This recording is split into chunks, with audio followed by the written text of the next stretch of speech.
Welcome back to Behind the Play. My name is Alex Adams, and I'm very excited to introduce former Ottawa Senators defenseman and TSN hockey analyst Marc Methot to the show. Thanks so much, Meth, for taking the time and coming on. I really appreciate this, and I also appreciate the kind words you had on our friends Locked On Senators. So thanks so much for taking the time. Well, I appreciate you having me, Alex. It's my pleasure. You're giving me something to do today. Even my wife was surprised I was doing a podcast. So yeah, I'm fired up, and what you're doing is great. I think the more content, legitimate content we get here in this little Sens land that we live in, is everybody benefits. So I'm all in. Well, thank you so much. I really appreciate it, and obviously loved watching you for the Sens, and we were talking a bit off show, even for Columbus as well, knowing you a little bit. So I want to ask you about that, your NHL career a little bit. What was the moment for you when you felt, oh, hey, Marc Methot is going to become an NHLer? Yeah, I mean, it stemmed at a young age. I was always very shy, very quiet kid, kind of awkward. Even in junior, I mean, I was a late bloomer, late hitting maturity. So I always sort of had a sense of being overwhelmed when I played, especially in junior hockey my first year, and even junior A here in Ottawa when I played for Canada. But I think it really started to click for me my first year with the London Knights. So I had a pretty good year in Canada, but I always just sort of undervalued what I brought to the table. I never thought I was ever as good as perhaps some people told me I was. And that was just maybe a lack of confidence and being a kind of a shy kid. I mean, my yearbook photos, I'm wearing System of a Down shirt with braces, like just awkward, lanky, and tall.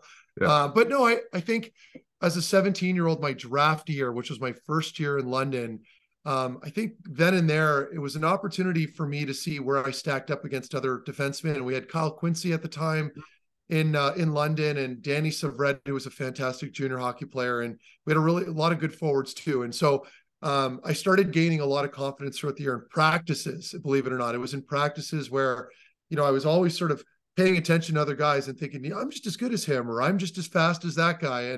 And I think, to finish my point, my D partner that year was Dennis Wideman, right? So we had Dennis Wideman, and I was playing with him on the top pairing most of the season. And I think mixing all those things together, I think I just eventually kind of figured it out and gained more confidence as the year went on, and ended up getting drafted in the 6th round that summer.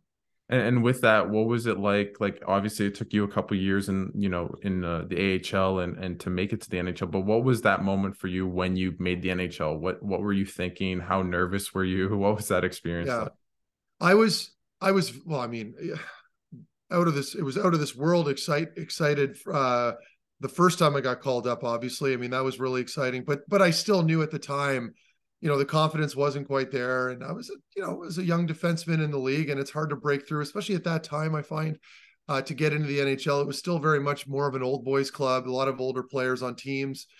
But I think my final year of my entry-level deal, I still played in the American League quite a bit that year, but it was a very frustrating year for me because I felt like I belonged in the NHL. But it's all about opportunity, right? And we have these conversations about current players in the Sens lineup now, or we talk about growth when we're talking about guys like Brandstrom and JBD and Lassie Thompson.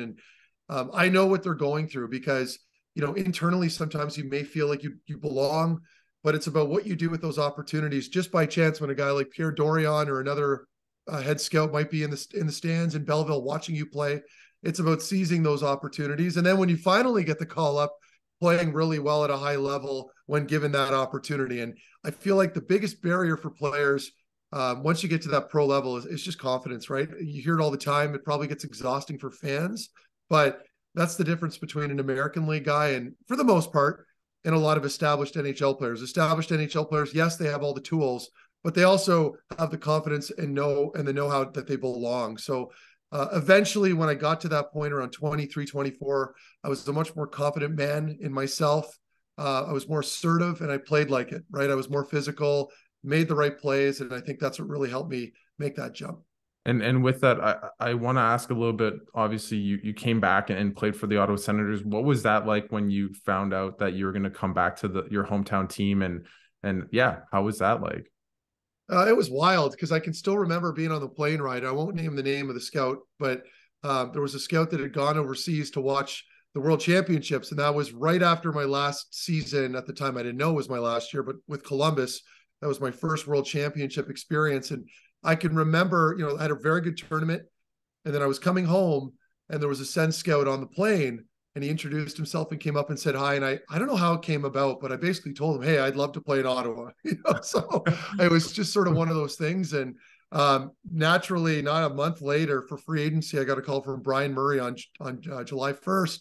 Wow. And that was a day that I just so happened to have a Canada Day party in my backyard. So the DJ was setting up, and I get a call like 30 minutes before the party started. It was just a perfect day, and it was beautiful. And getting traded to your hometown, it was really special and really cool that Brian Murray was the one that made the phone call. So that was cool. Yeah. And of course you were here in Ottawa for many years.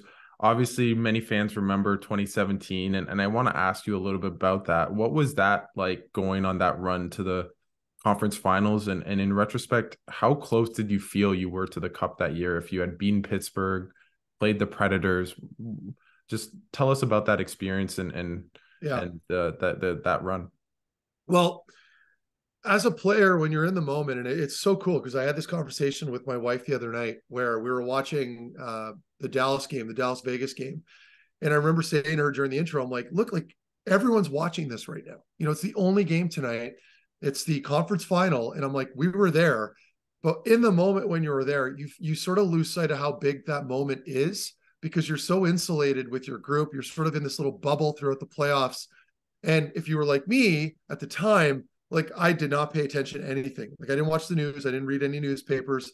I didn't really pay much attention to social media unless we went around and I posted some fun comment for the fans. Yeah. But you forget the magnitude in the moment, right? So looking back now, I never was able to truly appreciate it at the time. And that's just part of the process. But I mean, looking back now and knowing we were one goal away from that opportunity and coulda, woulda, shoulda, right? I mean, Pittsburgh won. They deserved it, and they go on and win anyway. So clearly, they were the right people for the job, and they deserved all of that. But really neat experience, and we played in some great cities, man. Like Boston, New York. Those two alone for the first two rounds was pretty freaking cool. And my memories are weird from that though. Like it's just snapshots for me. Mm. I mean, some guys have steel traps; they can remember all the little details.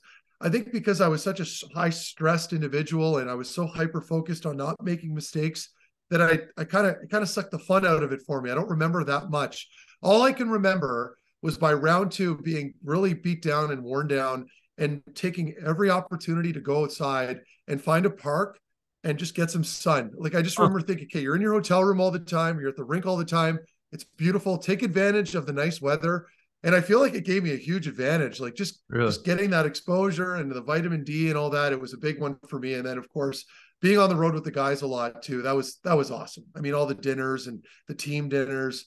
I miss it big time. Yeah, no, of course. And I want to ask you a little bit about, obviously you played with Erik Karlsson and you guys seem to have this great relationship off the ice. For you, when you were on that 2017 run and just in general, how important was it to have that off ice chemistry to make good on ice chemistry with a D partner, especially like Erik Karlsson? Yeah, I think the biggest thing is, and this comes from reps and being around each other quite a bit, it's developing a chemistry where you're not afraid to, confront each other if there's something on your mind that you want to adjust. Certainly Erik was never a stranger of doing that. He was very vocal with me, and I could get vocal with him, but I mean, what do you say? I mean, the guy, he's a generational talent. We've seen what he was able to accomplish this year alone, 5 years removed from that run. So very special player. But for me, it was just the ability that he and I had to communicate a lot. And we were always transparent with each other. We were pretty close, but we also respected each other's space. Like we weren't hanging out all the time after the rink. I mean, we were both established players, at the time, both of us we weren't married yet, but, in long-term relationships, kind of more of the adult version of ourselves when we were in our younger 20s. So, I think, but when we came to the rink, we would sit down, we'd have breakfast together, we would chat. But the one thing I can say about Erik is that he never took himself too seriously off the ice. I mean, he was always so relaxed. He was sort of the opposite of me in that He could be in the lounge sipping on a coffee right up until game time, and then he'd go put his gear on, go and play, or smash a couple hot dogs in Montreal, before warm up, which he did not do, by the way, very often. But he was a lot more, and that reflects his game and his style of play, right? I mean, he wasn't afraid to take risks, and he was an extremely confident player. He still is, and I think that really is the difference between like that sniper's high end skill mentality and the grunt workers that perhaps play the more role style game. So Eric definitely embodied all of that on and off the ice, and a fantastic teammate. And quickly, just to pivot, because when people found out that I'd have you on the show, everyone was ask him about his finger. How often do people ask about your finger in reference to the Crosby slash when you're here in Ottawa? Yeah, I know I play with it a lot online because it's probably the first thing that pops up if you search my name. It's the Crosby slash. Never mind any of the hits or goals, which were far and few. But no, I mean it just comes with the territory, right? It was a big moment, highly publicized moment, I should say, and it got a lot of attention. My finger's fine though. Like it's reattached. It kind of looks more like a knob now. It looks different from my other one, but it's got a little bit of a bend to it too. But know what? I don't feel very much, but it looks normal and it doesn't scare my kids. So that's all I care about. I don't really ever think about it anymore, unless somebody brings it up like right now. But it took a while, man. It took a while to get used to that. Like those first couple rounds, especially the Boston series, after, because this happened, I think, with a month left in the regular season. And then, I had to play in the playoffs, and those composite sticks and the vibrations and some of the worst pain I've ever had as a player, which is odd coming from such a small little issue like that. But yeah, it's something that I have to live with. And just like every other issue, I've got a bad back, I've got a bad neck. Like most retired athletes that played in contact sports, it's stuff that you just have to manage for the rest of your life. And when you were playing, you can either talk about maybe your game day process or off-season process, but what was your process like in terms of just being an elite athlete? Give us an insight into what a day would look like as Marc Methot in the NHL.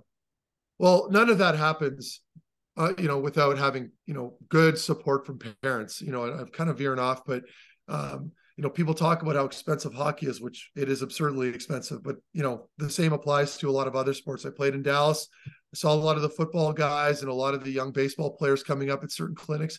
Everything is so specialized now. So obviously, aside from the money, I think the biggest thing for me was just I had two very committed parents. I grew up in a middle-class home. My mom was a nurse. My dad was a cop. We grew up in a bungalow. But I think the difference is that my parents were completely committed to it, right? Not in a crazy way, but just as far as time goes and taking us to the rink and putting in the effort to make us practice our shot in the garage. So all those things, people can throw checkbooks at their kids all they want. At the end of the day, it doesn't really make a difference. Ultimately, it comes down to the kid, the individual, and if he has the drive, because you can't do it for them.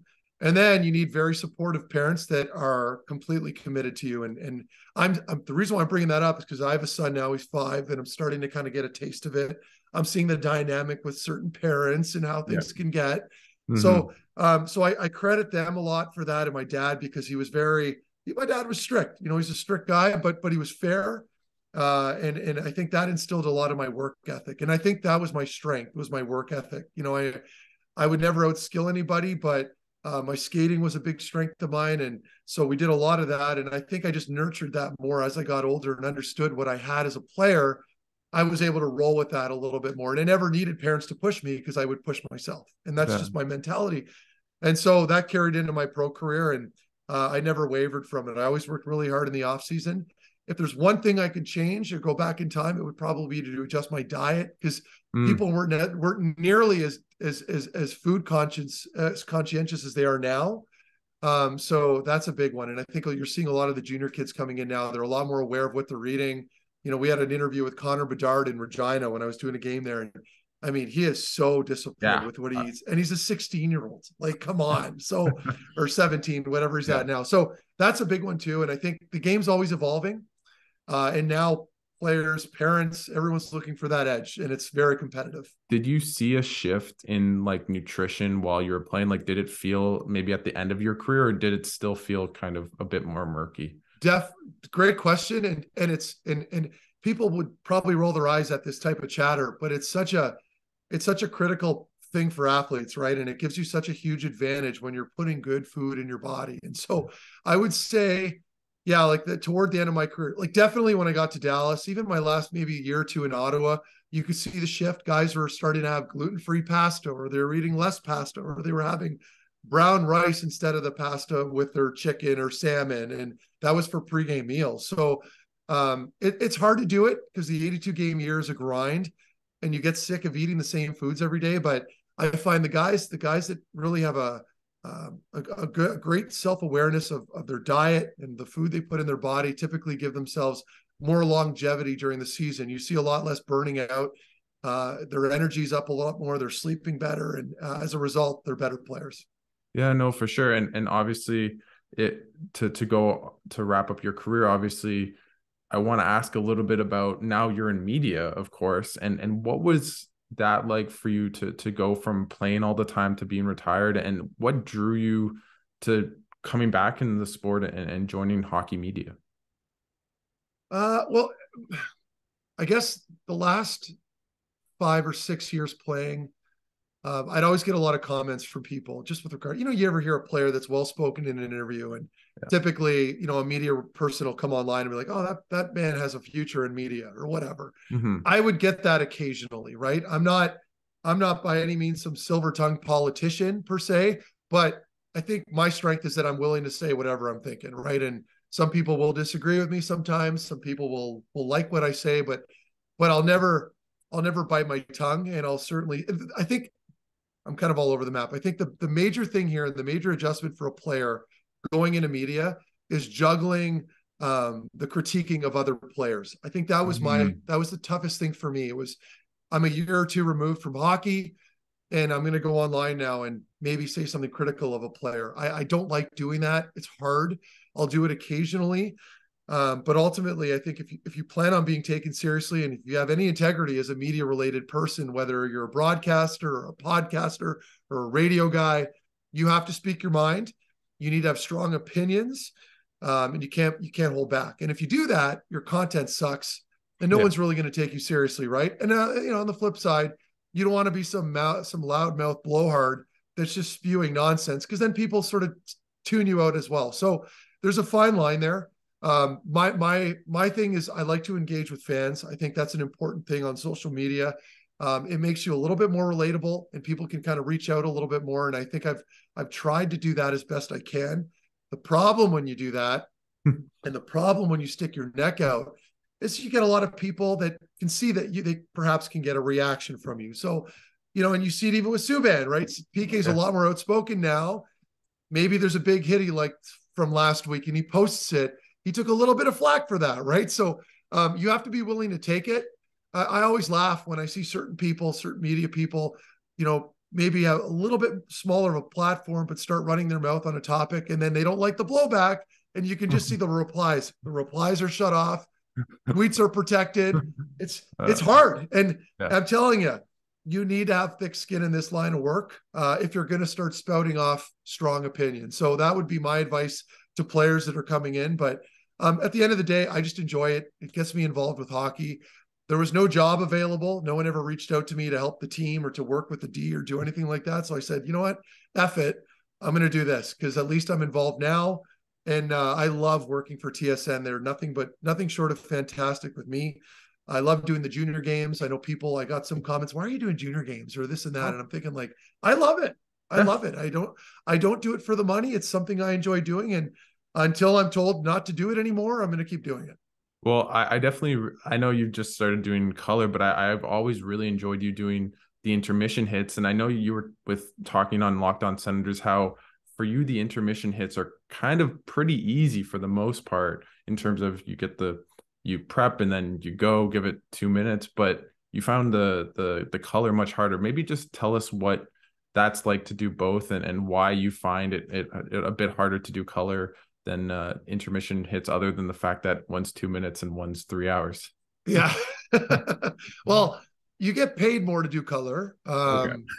but it's nothing significant, I guess I should say, but it's just different, like if you're a chatty guy and you've got these anecdotes you always want to chime in with, and you've got lots to say, then color is where you want to be.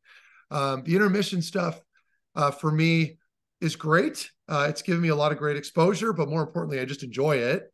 But at the same time, you're having to compress your thoughts into these perfectly, well, not in my case, they're by no means perfect, but into these somewhat polished little segments, right? These quick hits. So you don't have time to do this and go back and forth and maybe readjust a thought. You have to get your point across in a very efficient manner and try to sync it with the video. And it's live. That's the kicker, right? You're on live television, and it's a broadcast that quite a few people are watching on television. And you one slip, and that thing's cut up and posted, and you're done, or just heavily criticized because they might just disagree with what you said. So they're both very difficult. I would say a lot more pressure with the analyst work, the panel work, because you can look very stupid very quickly if you're not careful. Whereas, color commentary, that type of stuff, podcasts, radio stuff, you can chat, you can get through it, and there's a little bit less pressure to finish your point. So I like both. Do I think I'm ready to do NHL games? Maybe. I don't think I'm there yet. These guys are fully committed. I mean, they're watching so much hockey every night. Yeah. And I love watching hockey. Do I want to sit there and watch 3 different games on 3 different screens every night? Maybe not. So I'm sort of in a weird spot where I don't really quite know what I want to do, but I'm enjoying what I currently am doing, and I'm going to keep doing it until something else pops up. I have a quick question about the intermission hits in terms of, do you write, like let's say you watch the first period, it's whatever the score is, something happened. Do you write stuff down? Is it pre-prepared? Is it like, how do you, That might be the best question yet, because I don't think anybody has any idea how it works. And it's funny because it's a lot less intricate than you think, at least for me. So you've got the truck. So if I'm at the Sens game, there's a truck parked at the loading dock, and it's like a trailer type of thing that has a million screens. Producers are in there, guys cutting videos, whatever. That's the guts of the operation. And I'm up, and I've got an earpiece in, and so the first period starts, and right away, either on my phone or on my mic that's sitting beside me at the table as I'm watching the game, if I see a trend, it's all about trends. Unless there's goals, which we pray for as analysts, because then you can just break down a goal. It's super easy. Yeah.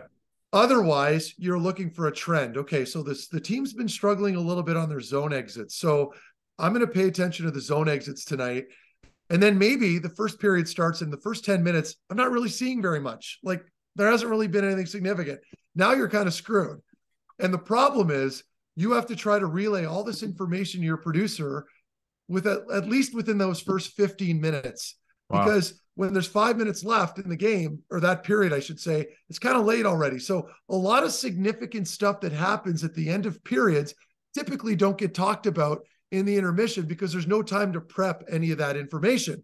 So ideally, like, those first 10 minutes of each period are critical. And you're looking for something to talk about. And then you got to tell the guy in the truck that's cutting the clips up and make sure that it has a little bit of substance to it. And then usually you're looking for more than one topic. So maybe zone exits coupled with a bad penalty kill or a power play. So it's challenging. And then when you're talking on camera, maybe you're a little long-winded. Someone's talking in your ear at the same time. Come on, Meth, wrap it up, 10 seconds. And I'm still in the middle of my point. So then I got to wrap that up. And I'm not like, I don't have a post-secondary, like degree in broadcasting or anything. So I just kind of did this, I was thrown in the fire. And anyway, I guess this is getting a little long, but in the end, it seems kind of complicated sometimes, but it's really quite simple, and it's never as deep as people think. And again, when you're watching a game, they're live, and you're having to relay all this information, we as broadcasters will miss stuff.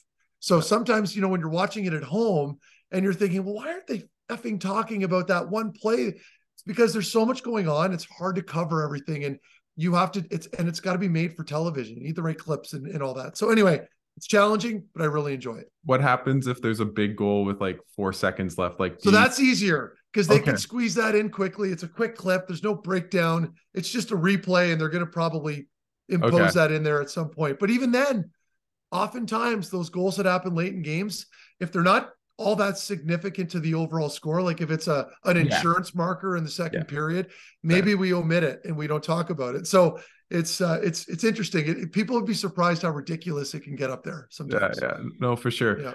Before I go to the Sens, I just want to ask you a quick question. If you were the NHL commissioner for one day, what rule would you change? Oh man. I don't like those late offside reviews. When, the play's been going for 45 seconds and it might be a fraction, or maybe a few inches of escape blade just off, and then you can still overturn that goal. People have presented to me plenty of great arguments defending those calls, and I understand that too. I'm sure there's something else. There was something else that I was having a conversation with Victor Finley, the PXP guy that I was doing the OHL games. We had a debate like this, and I'm trying to remember another rule change I'd like to see. You know what? No, this is the one that I'll say. I wish they enforced those bullshit instigators that they never just seemingly call anymore. So when there's a really clean hit, exactly, and someone's going to jump another player, like the obvious one. It's one thing when you chase a guy down, but he's turned around, his gloves are already dropped, and he's ready for you. But it's the big hits when a guy clearly doesn't want to fight after he laid out a clear, and it's a clean hit. And then some player feels compelled to jump that player to demonstrate that he's very tough and he's here to defend his teammate. I'm like, I'm sick of that. And I feel like, and it's been called on me a few times earlier in my career, they need to be on point with those instigator calls. And I think it'll really kind of turn away a lot of the nonsense that we're seeing right now. So maybe the delay offside's one thing, but I'd really like to see them actually call those instigator penalties. As an NHL fan, I think I'd like them just to actually call stuff more often. Overall, that's my thing. But I agree, and it's funny with the offside, that I've asked a lot of people, and that tends to be what they say is the offside. Okay, well, there you go. Cool. I think maybe Bettman or whoever can maybe change that. So I want to go to the Sens. Obviously, the team you know inside and out. How would you evaluate last season? Was it successful? What were your thoughts on last season? It doesn't need to be that deep, right? We had them slotted in. I think most people would have considered a successful year finishing just outside looking in. I said that all the time last year. I said, I want to see this team fighting for a playoff spot until the end of the year, right? We've heard it ad nauseum. Everyone's talking about it. So, I mean, they achieved it. And I know once you get into that conversation, then as a fan or even myself, it leaves you wanting more, right? Like, so even if you did just fall short, you're still not satisfied. And then you start coming up with these arguments that, well, had they done this in November or this in December or traded this guy or not done this, you start kind of reaching a little bit. I think as a fan, find that positivity in that, they finished exactly where most of us wanted them to, right? Fighting for a playoff spot, having a competitive year. You weren't out of it at the beginning of March or at the end of February, like you were still in the chat. So I think to me, overall, it was mostly successful. And I love some of the moves that Pierre made. I love bringing in Chychrun. The Giroux move was huge. There's a lot to like there. I don't fault anybody for goaltending because I think if anything now, when we're seeing it in the postseason, what an unpredictable job, right? I mean, as a position, if you're looking for a goaltender out there, it is so freaking unpredictable. It's a tough thing to do. And I'm not going to sit here and pretend that I know all the answers, especially when it comes to goaltending. So that's not my area. But I do think they're poised. No. I think they're okay right now where they are. I think they're with the 1-2 punch they have at the moment. I would be content with that to start the season. I don't want to see them force anything, but I guess to close up my point, it all comes down to what happens with Debrincat, right? So if Alex Debrincat moves on, and I love how we you can argue about contracts and the salary cap and how are they going to squeeze that contract in there. I don't think it's the end of the world if he moves on. I don't like getting rid of a 30 goal scorer, potential 40 goal scorer. That's just criminal. And you don't want to keep those guys, but it's a big contract. There's a lot of money locked up right now up front. And with Norris coming back in, which will fill that void a little bit, assume he stays healthy. I don't think it's all doom and gloom. I think you can move on. And I have this weird gut feeling that Pierre is just waiting for Alex Debrincat to make that first move and say, listen, that way Pierre's hands are clean. He doesn't have to be the bad guy shipping him out, which I don't blame Pierre for. So I think for me, we'll see here. I know it's going to happen in the next week or two. We're going to probably get some answers over the next month, I should say, and get a better indication of where we're at with him. But if they do move on from him, then that opens the door a little bit. And maybe there's an opportunity there to go after a top goaltender or another player in your tops or your bottom six. Who knows? But for now, I don't think the team can do a whole lot until they figure out what's going on with Debrincat. Do you think, like, I know Ross, our friend, I think he said that per source that they'll know in the next 10 days about Debrincat. So we'll see. I wonder what his source was. Maybe it's the same as Martians. Who knows? But with that, do you think, like, watching the playoffs, seeing these teams, because I think to myself, with Debrincat, you sign him to this big contract, you won't have the same depth. Like, do you think the team itself, if they were to make it have more depth with that cap space, is better than maybe being as top heavy like the Leafs or another team like that? Oh, I struggle with this one because I don't like comparing to the Leafs or Edmonton because, they're more like a 2 or 3 trick pony with respect to all the other players compared to Ottawa. Ottawa's just built different. And what I like about Ottawa is that they've kept the core intact. Like this is a group that, they haven't had to go out and bring in all these random free agents. These are guys that are growing into this organization together. And that alone is a huge strength for the Senators, right? Because I can't tell you how big of an advantage it is to have guys that you've already kind of gone to battle with shoulder to shoulder through those tough times. Now you're always going to need good influences, good veterans here and there sprinkled in. But I think with that contract, I worry that it handcuffs the team a little bit with their depth, as you just mentioned, Alex, and I couldn't agree more. I mean, Vegas is an exception right now because being 11 million over the cap in the postseason, we all know what they did there. A little manipulation, maybe, I don't know. I know. But you look at some of these teams and the depth. Even Carolina, I know was disappointing for them, but these are some good teams that are just deep, top to bottom. But I think more importantly, and I still believe this, you're not going to win a Stanley Cup unless you have a legit D-core. It's a mixture, obviously, of goaltending and your defense. You need both. But what I'm seeing now with a lot of these teams, like, and Ottawa's on their way there. That's not me trying to criticize Ottawa. I do think they're on their way there. I don't think they're there yet, but I think that's just going to come in time. I don't think this upcoming season is their year. I think they should be in the playoffs. I don't think that anybody has them pegged for winning the Stanley Cup. No. So I'm not really worried about it maybe adding another piece down the road when the time comes. If you're approaching a season where you have a legitimate shot at winning Stanley Cup and being in that conversation, then you pay a little extra. You get that free agent. He might be overpaid a little bit, but he'll be in your top 4 on the back end or your bottom 6 up front, and it gives you that depth. So for me, I'm okay with the status quo right now. And then depending on what happens with Debrincat, maybe you make a couple extra moves there too. Because I wanted to ask you about the defense, and you alluded to them right now. What do you make of the D-core right now? And you said they might be missing something. What do you think? They more sandpaper, bigger size? Like, and I don't. It's there's a fine line because you want a guy that can move the puck. And so if I'm going to say, well, you need a rangy guy, like a lot of the Carolina defensemen, just as an example, that can still move the puck well. Well, now you're talking a $5 million player, right? So it's, and that's where scouting comes in, finding those gems. New Jersey did it. They brought in a couple random players that we passed up on, I should say.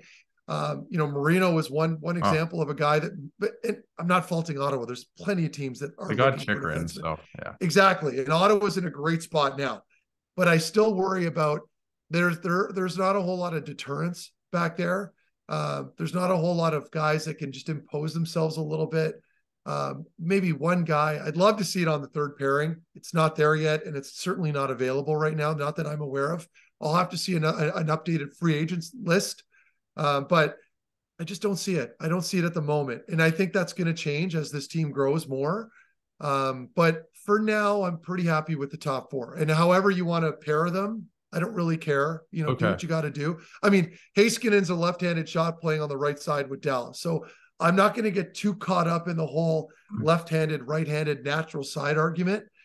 I think as long as you've got some competent guys back there that understand the game well, which they have, then you're okay. Because now you can lean on your top four more and, you know, limit the amount of minutes on the back end. But that's my final argument here. My worry is a player like Eric or anybody else that's used to playing top 4 minutes at their best, now having to kind of playing more limited ice time. Sometimes that can really affect your game. We'll see what that does with Eric Brandstrom. I think he's going to be okay because he's a smart player and he's been through the ringer ups and downs that I feel like he's battle hardened now and he can probably take more of those different roles. I just worry come playoff time. It's a heavier game. I mean, there's no denying that. We're watching the freaking games on TV. I mean, everyone sees it.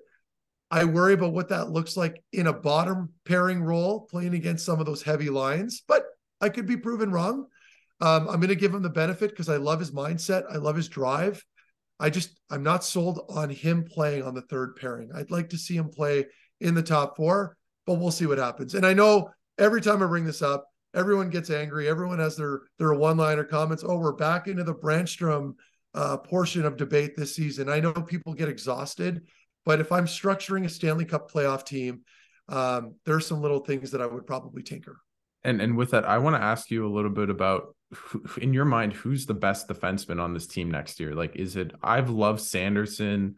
I think Chychrun, I think will be really interesting to watch. Obviously, Chabot had a bad year for his standards, but he's still super talented. Like, who's the best defenseman in your mind next year?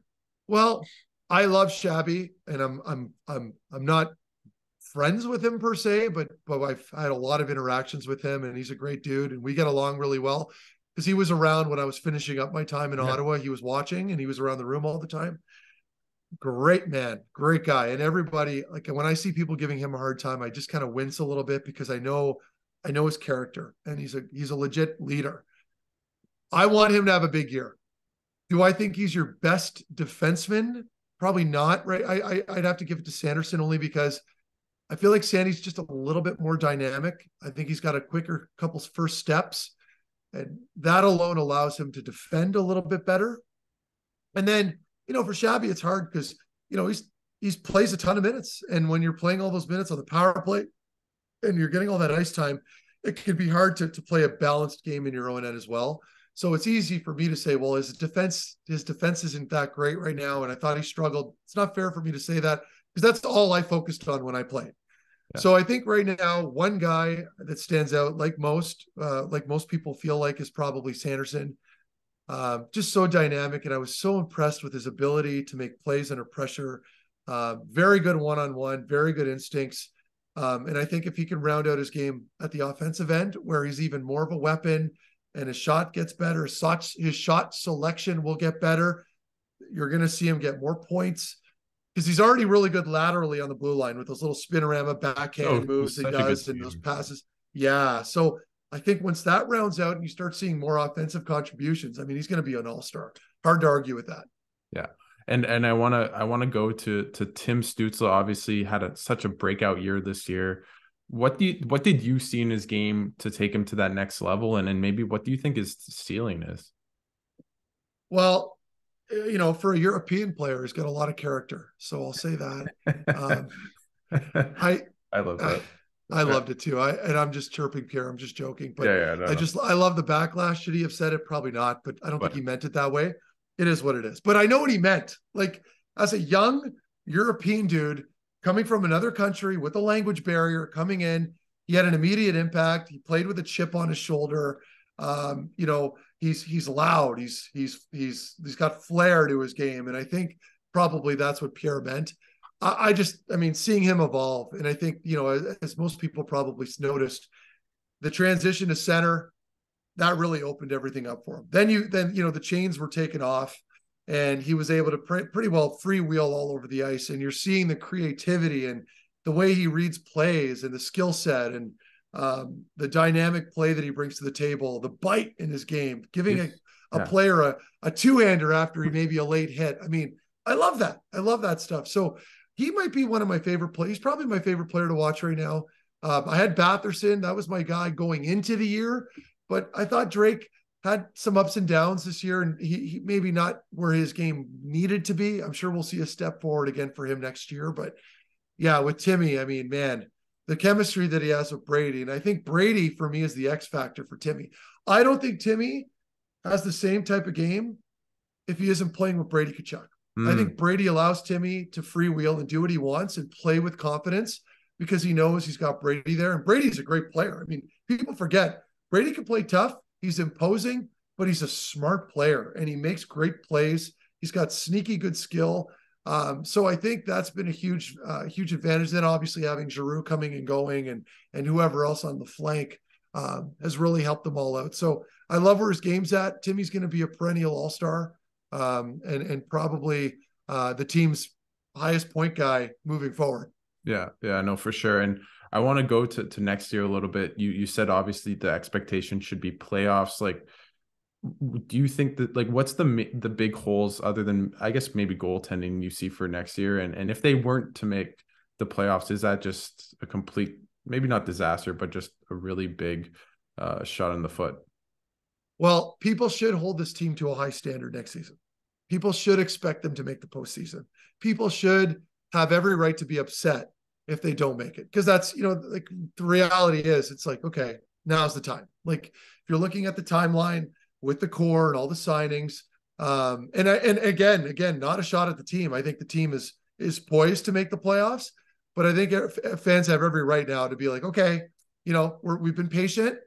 I'm going to be very upset if we don't make it this year. And I think I can understand that. And I think as far as holes go, I think just being healthy, we can galaxy brain all this stuff all we want, talk about a right-handed shot on your second pairing on D, or maybe this or that, or maybe the goaltending was better in this month, which perhaps I would agree with as far as the goaltending goes. But I think ultimately, if this group is healthy and you don't have any major injuries, I don't see how it doesn't make the playoffs. I mean, this team is going to do it. So, just taking care of yourself. Hopefully all these guys are going to take advantage of that long summer, which is what you would expect from a team. I think from a team's perspective, it's no nonsense now. Like, commit yourself this summer. I'm sure Brady's already had this conversation with everybody. Guys, like, no bullshit here. We need everybody working that much harder this summer. I want you guys to be disciplined, come to camp in great shape. Make sure you're skating lots in July and in August. Be prepared. And I think if they do that and you get everybody on board, like the buy-in is there from everybody, I don't think having a hot start or having a bad start will even be in the conversation. I think the team will just be more consistent. Okay, maybe they lose their first game, but they'll probably win the next three. So that's what I want to see out of this group is more consistency. But I think that comes from more buy-in in the summer. And then, of course, knock on wood, this team is just going to be healthier this year. And how sick are you of the Sens Sale right now? And oh man, you know what? I stopped getting involved with it. I think a lot of people are sick. At the same time, I can understand the frustration. So everyone's entitled to speak their mind and get angry. I mean, that's what social media is all about. It's, I think, more now a place where people just vent their frustrations. Yeah. But no, I do think, we're there. We're finally there. Would it ideally be better if we were there last week or the week before? Yes. But if for anybody out there who's been lucky enough to buy a home and understand the red tape involved, just buying a house, now, move that to a $1 billion sports franchise and all the red tape that follows and all the lawyering and whatnot, and then bidding with other teams. It's a process. It's long. Unfortunately, it's happening at a time now where people are so excited about next year. This isn't something that went on 3 years ago when the team was struggling and was likely to struggle again the following season. So I think people, have a natural inclination to get upset at the moment because understandably so, we have expectations. And unless ownership is in place, then the organization can't take the steps moving forward this offseason to make the team better, right? But I think the team is in good hands for the most part here. Pierre's a great scout. He's got a good eye for players, and they still have all their staff in place. So I think, just stay calm, stay cool. It's going to get done. I think for me, more importantly, I just want to see what happens with the land deal. And if the team actually does move there, I think for me, I'm not really worried about the hockey operations because you have a veteran group in there right now that knows what they're doing. I think for me, it's more, is this team going to move? And if they do move, does the NCC finally get out of the way and let them just do it? Or, so there's a lot going on. What's the site that they're going to use? Until that all gets settled, I think fans are going to continue to be, hysterical about it. And I think you can count on that to continue on here for the next week or two. How important would you say a downtown arena of some sort? Wouldn't, like, if it's LeBron, if it's apparently there might be at Sandy Hill Arena, so that'd be great for me in Sandy. Yeah. But how important would that be for the city in your mind and the team itself? Yeah, and I've gone back and forth on this because you go down to LeBreton, for example, it's like you're pretty far from the highway, and this is only based off my own experiences playing. When I played in Dallas, when I played in Columbus, there was a stretch of highway right there, like almost touching the rink. Not all NHL rinks are built that way. But you're always going to worry about the infrastructure and coming and going. And I know a lot of people are all talking about the LRT and public transportation. Listen, most people that are going to the hockey games in January and February are going to drive there. Great for those who are taking LRT. I'm a big promoter of that. It's been an absolute disaster.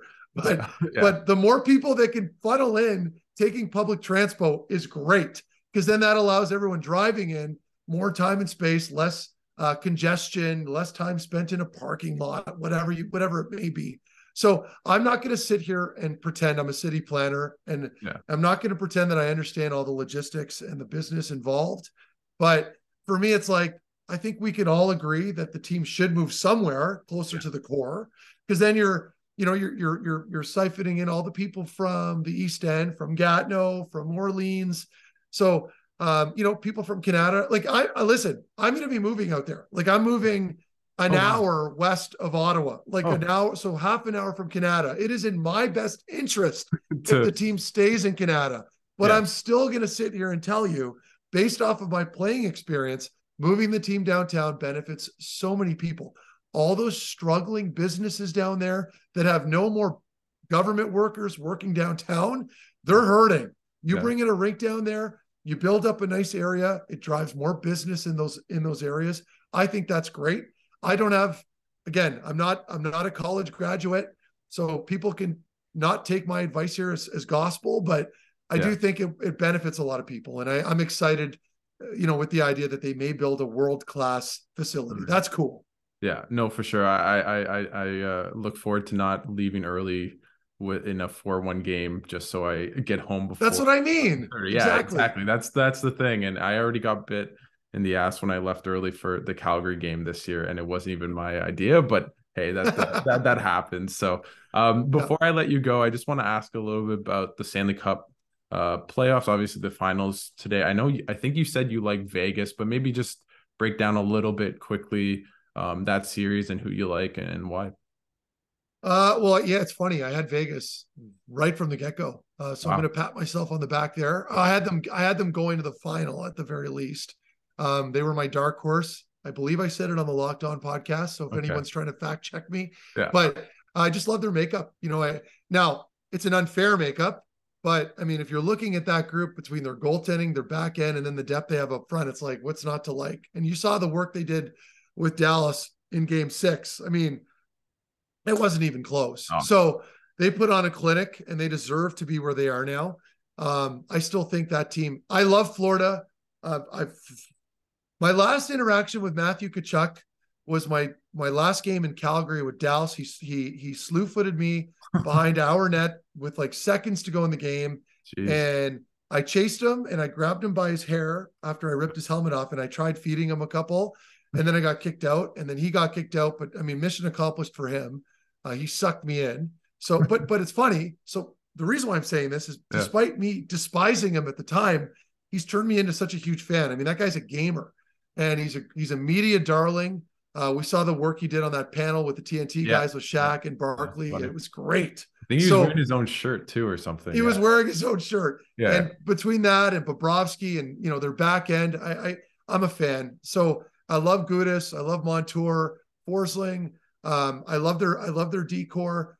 But I think Vegas is going to overwhelm them. And I do think, you could probably say Vegas in 5, but I'm going to give Florida the benefit and give this this is the first time I'm even making this public. I'll say Vegas in 6. Okay. I think they're going to be too much, and they're too deep. They've got too many scoring threats, and they're too strong on the back end. And if they've got some stellar goaltending right now, which they have been getting, they're going to be tough to beat. Well, thank you, Mark. I really appreciate you coming on the podcast. This was really cool for me, just as, you know, a lifelong Sens fan. So I really appreciate this. And I want to give you the floors or anything coming up. I guess you can plug Locked On Senators as well, our friends, or anything at TSN that you're working on that you want to kind of give a shout. No, I mean, I appreciate you having me on, Alex. It's great. I love what you're doing. Thank you. I think for me, it's just looking forward to the fall. You know, and I'm like everybody else out there, all you people listening, I just want the season to start so I can get back to work and watch the games. But for now, I'm going to enjoy my off season. I'm going to focus on my kids and the hockey with my son, Jack, and try to get him at a level where, you know, I'm not rolling my eyes every time because he's still very young. And so that's a challenge, being a former player, trying to get your kids to play. You expect them to figure it out right away. It does not work that way. So patience will be a virtue for me. But no, I'm going to enjoy the summer, a lot of fishing. We're building a new home. We're breaking ground, hopefully in the next week or two. Congrats. And that's it. Awesome. Well, good luck with your house. I'll definitely, also definitely looking forward to maybe swinging by at the TSN studio when I go to maybe 10 or 15 games next year and saying hi. And thanks so much, Meth, for doing this. I really appreciate it. And have a great summer. Sounds good. Thanks, brother.